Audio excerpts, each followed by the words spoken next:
Hello there. My name is Chris. And I'm Nicole. And this is our podcast. We should write this down. So you're going to have to edit all this out because my brain just died. That's okay. I'm very tired, so we'll just edit it out. It's fine. Get your game together, man. Get it together, man.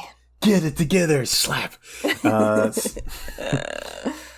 the more pressure you put on yourself, the more it's going to be hard. So just, go to a tranquil place. Just think of booties jiggling all around you. Wait, is that tranquil? Okay.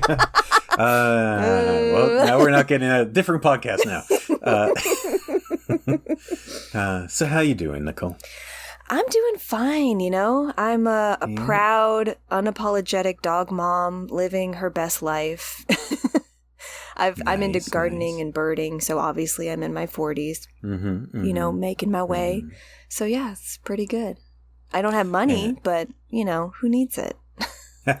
I do. But please give me money. Please, give him money. Please, give me money. Well, let us talk about some stuff that we've been into lately. Yeah. And if you're cool, I'll start with a couple comics.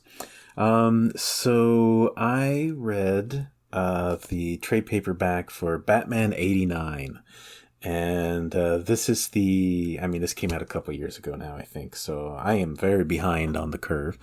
But this is the continuity that follows the Tim Burton movies. And it's written by Sam Hamm, who worked on the movies, and artist by Joe Quinones, who I absolutely love. He did that Dial H for Hero series a little while back. Mm-hmm. And he's great with... it's not photorealistic because that stuff is often too stiff for me. But he's very good at capturing the essence of like actors and then making them a little bit more comic book animated. Mm-hmm. So he definitely has a good handle on Michelle Pfeiffer and Michael Keaton and Billy D. Williams, that's one of the best things about this. This is Two-Face. But it's Billy D. Williams who started the role and before Tommy Lee Jones took over in the third movie. And so you have a black Two-Face. This was kind of coming off some of... I'm just trying to think what I actually really want to say about it. How did it land for you? Like, did it feel authentic to the movie verse? Yeah, which is part of the problem. It was all right. I liked the art more than anything else. The script was fine. It was accurate to like the first movie in that Batman's fairly incompetent.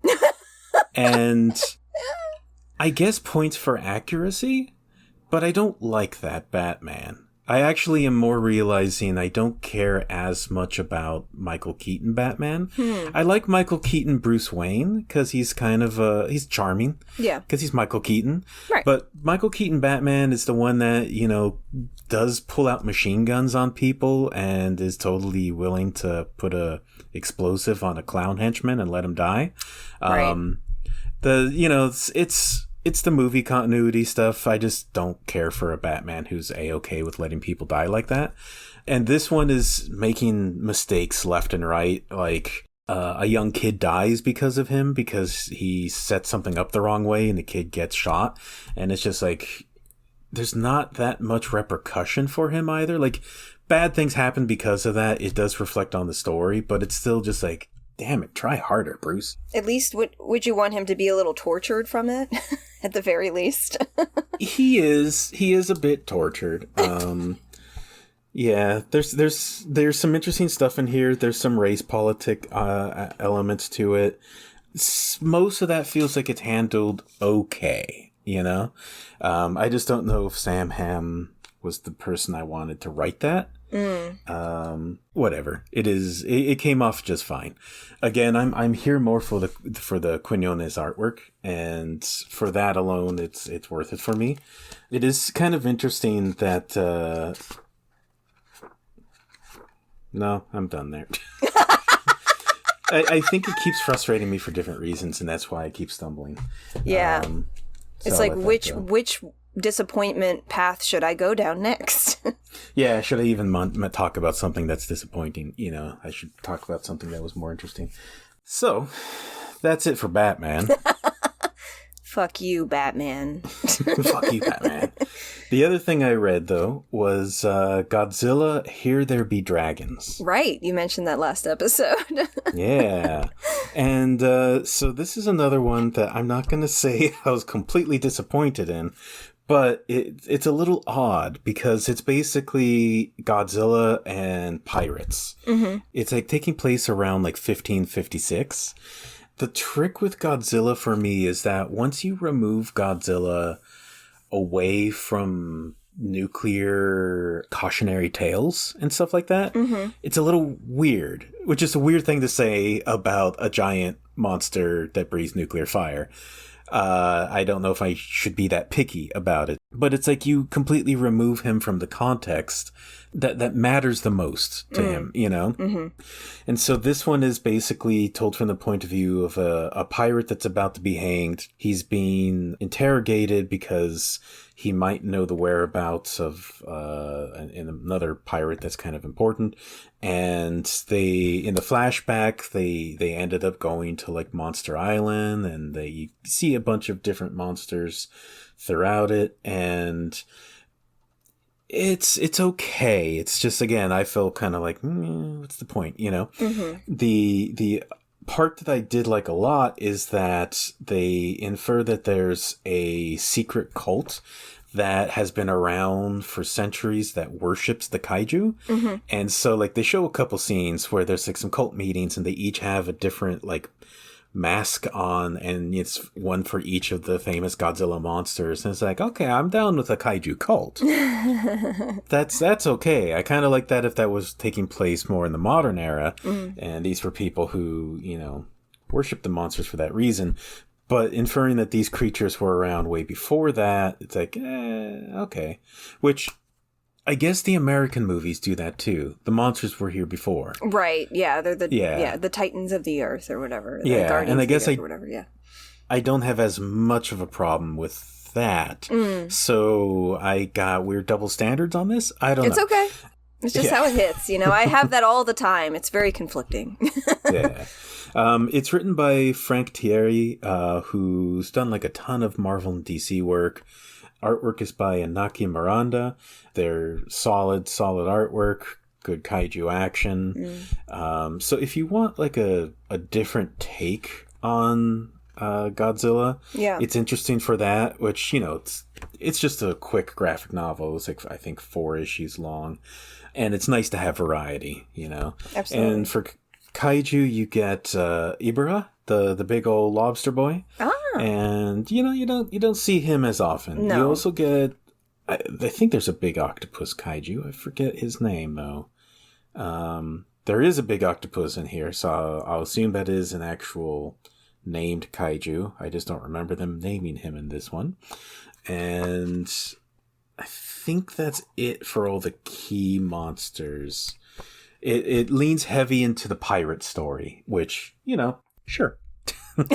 I want more monsters, but that's okay, Yeah.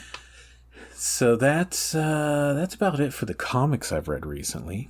What you got? Well, funny you should mention Godzilla, because we finally got to rent Godzilla -1. Nice. And we watched it minus color, because we got that, was it Criterion collection of Godzilla? Oh, yeah. Yeah. Many years ago from our local Scarecrow video store. And I've slowly been watching some of those movies. And we never watched the original Godzilla. I know I've never seen it. So we watched it about a month or so ago. And that was, really good. Then we've just been itching to try to see -1. But there's just weird things, I guess, because, importing movies or exporting them or whatever people do to make movies happen in other countries was just taking a long time. They were like, you can't see it.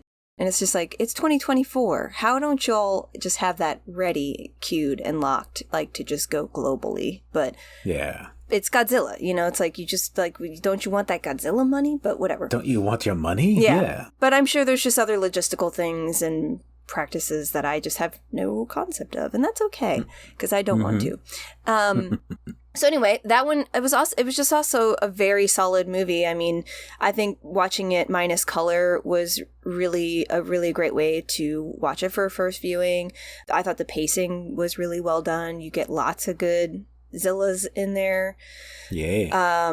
The CGI was kind of off, but it didn't bother me too much. I'd say the only thing that kind of took me out was the overwrought acting, but it wasn't a bad thing. It just kind of took me out every once in a while, where I was like, this guy's really trying to give it to us. So anyway, I thought that was a really good movie, and I don't think I have much more to say about it. They did a real good job of making him a chunky boy. Yes, he is a chunky boy. Yeah, especially as he was walking on land towards the end there. Yeah, I saw that in the theater, really enjoyed it. The entire boat chase scene, really love that. Love the atomic breath stuff. Yeah, I mean, the spikes, you know, the different, like, the spikes going out kind of like, a cat claw, you know, almost lighting up. Really good, like, tension and excitement. And, like, these guys on this dinky wooden boat being like, oh, we're the guys? I guess we should be the guys. I guess we have A-bomb. Okay. Yeah. I mean, that was amazing. You know, I just thought all of that was really, really good suspense and action and just a really solid kaiju. So I understand why it won the awards, whatever those awards are. Best visual effects, I thought. This is the kind of movie, like, everybody's talked it to death, so it's not like I can necessarily add that much more to it. It's the kind of context for a Godzilla story I want, that the wake of nuclear disaster. Right. And, you know, it's why Shin Godzilla worked for me as well. It's a bit different. That's having more to do with, like, the nuclear plant's breakdown. Fukushima, and also about the horrible, horrible bureaucracy, and how the bureaucracy was more the villain in that one. Yeah. Well, and if I'm not mistaken, there's a bit of bureaucracy in the original Godzilla too, and I was like, was Shin pulling from that? Unless I'm misremembering. But I remember seeing it and being like, Yeah. Yeah. But yeah, I need to rewatch it. I need to see the black and white version. But it is very, very good. And love the fact that they got so much done with such a relatively small budget. Yeah. I actually did that. This is now the Godzilla podcast. Yes. Because I was just looking for something to play in the background the other day. And so I left it on the Godzilla, Mechagodzilla one from like 2000 whatever. Yeah, I was actually watching Godzilla against Mechagodzilla, and that is the one from 2004. It's a fun one too, because they do that interesting thing where this one was a sequel to the original first Godzilla movie, so it's like a new timeline, and they make Mechagodzilla out of the skeleton of the original Godzilla, and they have some fun with that, you know. Yes. So, gotta love some Godzilla. Yeah. And I mean, it's also, it's all coming back to me now, Celine Dion style, but, they, you know, this kamikaze pilot who ran away, you know, and it just keeps getting kind of pulled back into this stuff. And it's like, okay, I guess I'm doing this thing. But at the same time, he also has found family, you know, in the people who have survived, you know, with the little one, Akiko, I think is her name. That sounds familiar. It's such a cute name. I love Akiko. That's a cute name. It's been a while since I've seen it, so my goldfish memories already let go of a lot of stuff. Yeah, but, no worry. I mean, honestly, I was just thinking, like, what was this movie about? Like, before we started the podcast, because I usually watch movies in the evening, and at that point, my brain is not working very well, so memory of movies isn't great, and I think that's why, like, something like Letterboxd or, you know, a nice little notebook that tells me that I can write little notes in and be like, remember this thing, because it is goldfish memory. we should write these things down. It's very true. The memory is bad and only probably getting worse, let's face it. Real quick, though, because sparking memories and things that, I should have wrote down, but I thankfully have my YouTube history. There's a short animated feature. It's like 14 minutes long or so, by an animator named Quasies or Quasies, I'm not sure. But it's called Rodan's Egg, and it is the most adorable thing ever. Because they do a series of cartoons that all take place on Monster Island, and they are all basically about the monsters having their children with them. And so there's like baby Godzilla action, and Rodan wants to hatch their egg, and adorable stuff. But also there's another episode that deals with Megalon, and it's the pair that fought Godzilla and Jet Jaguar. Right, yeah. Megalon. Is it Gigan too? Gigan, yeah. Gigan, yes. Or Gigan, or however. Yeah. Yeah. So they're a pair of idiots on the island. I love and that movie's they so go good. Well, there's a bar on the island where all the bad monsters kind of hang out, and they're not considered like effective good villains, so they usually get kicked out. And if it's Gigan, I always black out because they both have the weird hands. But one of them got like that really cool update where he looks like a BDSM monster. And so they put that in the cartoon, and he's hanging out in like the back room of this bar with Mechagodzilla, King Ghidorah, and Space Godzilla. And one of the things I love about that is Space Godzilla is kind of drawn like a drunken asshole uncle. Like he's not like the most horrible monster on the island, but he is kind of a piece of crap, and he's always smoking like a cigar. And so just check out Rodan's Egg on YouTube, and then follow up all the other videos because they're adorable and they're legit funny and really well done. Nice. Yeah. So, anything else you checked out? Yeah, well, on the comics side of things, I've been getting into my Floating World comics. They're publishing stuff, because back in our comic book shop days, I was really into the Floating World comics, all-time comics. That was the, like, indie superhero-y thing that originated at Fantagraphics. That's here in Seattle. And then the gossip that I heard, unsubstantiated gossip that I heard was the hot gauze. The hot gauze, like Ryan Gauze, the hot Ryan Gauze. Yes.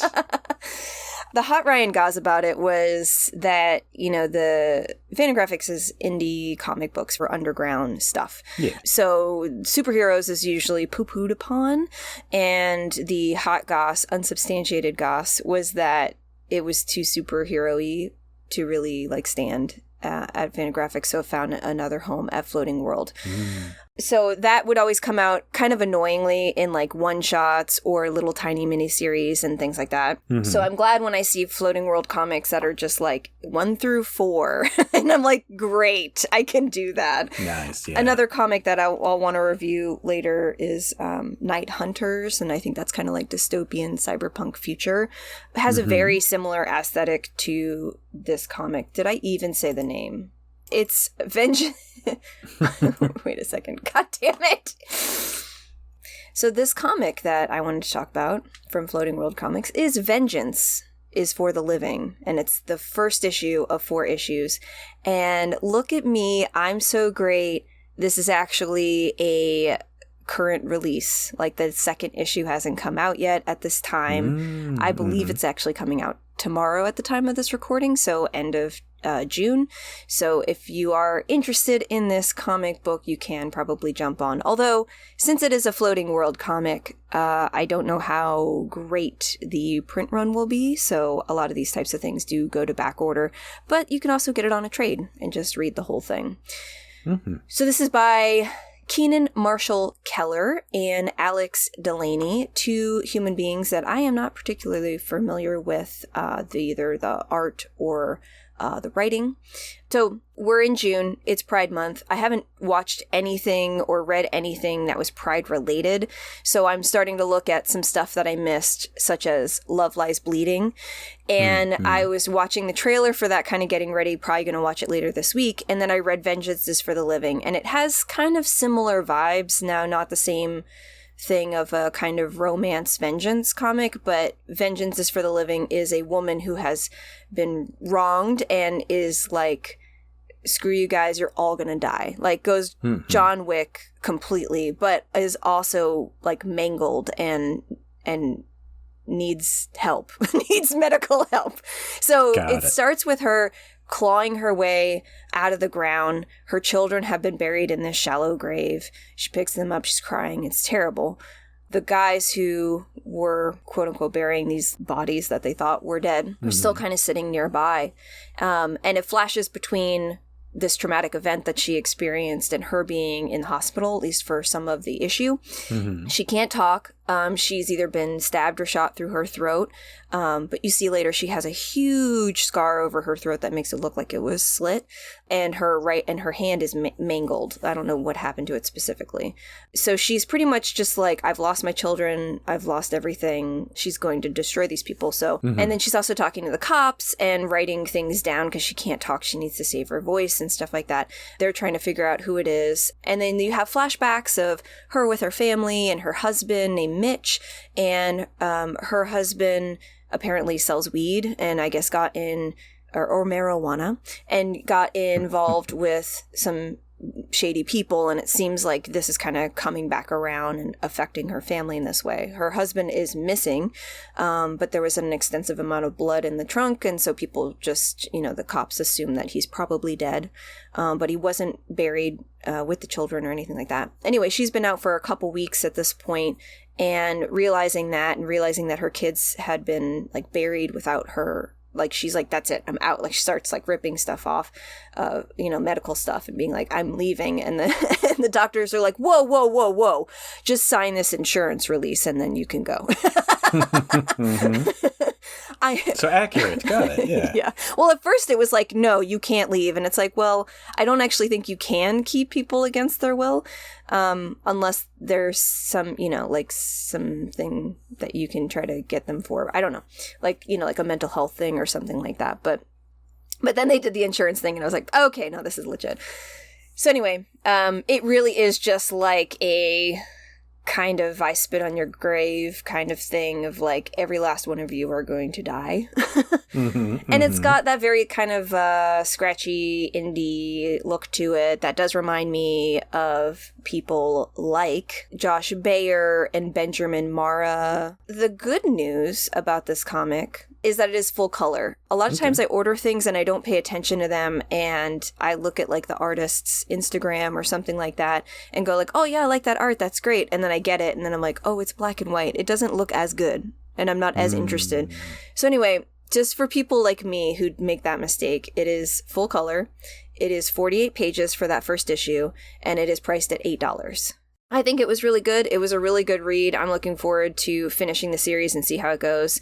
And the other thing that kind of reminds me of Love Lies Bleeding, even though I haven't seen it yet, is that she has a sister. And at one point, the sister comes in and is just badass, like just comes blazing in and is like super down to just be like, whatever you need, sis, I got you. So it's a lot of that family as opposed to the romance. It's all about family and, bad things happening to seemingly good people. Who cares if this person is selling pot? I don't think that I don't know. There must be something deeper, because to me, I don't think you should murder a whole family over pot, but I don't know. I don't know crimes as things. So anyway, I thought it was really good. I think you're correct. You don't murder an entire family because of pot. Yeah. Yeah. Yeah, I mean, that's my take. Yeah. Cool. Yeah, so anyway, if you want to see badass women like Sarah Connor style, just killinating people, then you should pick this up. Nice. Yeah. Nice. Yeah. By the way, my dinosaur brain just looped back around to an interesting connective tissue. Sam Hamm, the writer of that Batman comic, and worked on the Batman and Batman Returns scripts, also wrote Monkey Bone. Ah! The one we keep threatening. The one we keep threatening. So, the more it pops up, I feel the more we're being steered in the direction of... we might need to have a movie night and have a... a special Monkey Bone episode, Monkey Bone episode. And I think also we need to have an ongoing bit where we keep mentioning the Greasy Strangler, but we never actually talk about the Greasy Strangler. That's true. Yes. No, actually, real quick, because we have just enough time here, I think we should both mention we sat down and watched a movie called The Greasy Strangler. Is it the first movie that we've ever watched together? Yes. It's kind of weird. I think so, yeah. It's a 2016 comedy horror, and it's very hard to define and to describe. Think of like a long Tim and Eric sketch, but also think of like the Garbage Pail Kids. Also, there is a little David Lynchy quirkiness, and also like kind of holding a scene for a long time, or doing a bit for a long time. Like there's a lot, it's mixing a lot of like weirdo things in a pot, and then maybe like pooping on it, and then like making a movie. Yeah. It's our best singular, like, what do you call like the blurbs you put on a box? It's a lot of weird things. Yes. This movie is a lot of weird things. It's a lot, and we loved it. It was great, and so did my husband. There's a good chance that you, dear listener, might not. So go watch the trailer, and then if you're like, I like this weird randomness, then yes, it might be for you. But I know plenty of people who would, like, literally implode from that sense of embarrassment that you sometimes get from movies. It's cringy. It's definitely a very cringy film. Yes. Mm-hmm. So, but if that is your bag, then you're gonna love this. Well, and it stars Michael St. Michaels, who was once a jet-setting hairdresser to the world's elites who traveled to every European hotspot of the 70s. And now he is this, like, wrinkly old man who is giving the performance of his life. Yeah. I don't even want to try to describe the plot here for people, because I don't think we could do that justice, but B, you need to discover it on your own. Yeah. I think just watching the trailer, you'll get a sense of if you want to watch it or not, and then just go into the movie. Like, I could describe it, but why? Yeah. Also, I'll quick mention that it is co-produced by Elijah Wood. So, hey. Yes. His company, it's called Spectravision. That sounds right. That's one of the companies that worked on this. So, yeah. So that's where Bullshit Artist comes from, which is what we mentioned in the last episode. There's a lot of quotable things and lots of great cute little dances that you can do with your friends, with your partner. After you watch this movie, you'll have wonderful inside jokes, and everyone will laugh and feel joy for a change. Okay, yeah. That's my review of The Greasy Strangler, ladies and gentlemen. I never felt joy until I watched The Greasy Strangler. Not true joy. Yeah. Yeah, not true joy. Yeah. We should all be worried about me now, because that's saying something, possibly. I don't know. So, yeah, I think that about does it for this episode. Yeah, so that's it, I guess. Okay. Well, thanks everybody for joining us, and next time I'm going to go on a really random and unnecessarily long tangent about Congo and arachnophobia, and I don't know, maybe talk about a comic or two, whatever. Whatever. And maybe one day we can get back to Berserk, but I don't know when that will be. Yeah, we'll work our way back to it. Okay. Yeah. Thank you for joining us, and take care. Goodbye. Mm-hmm.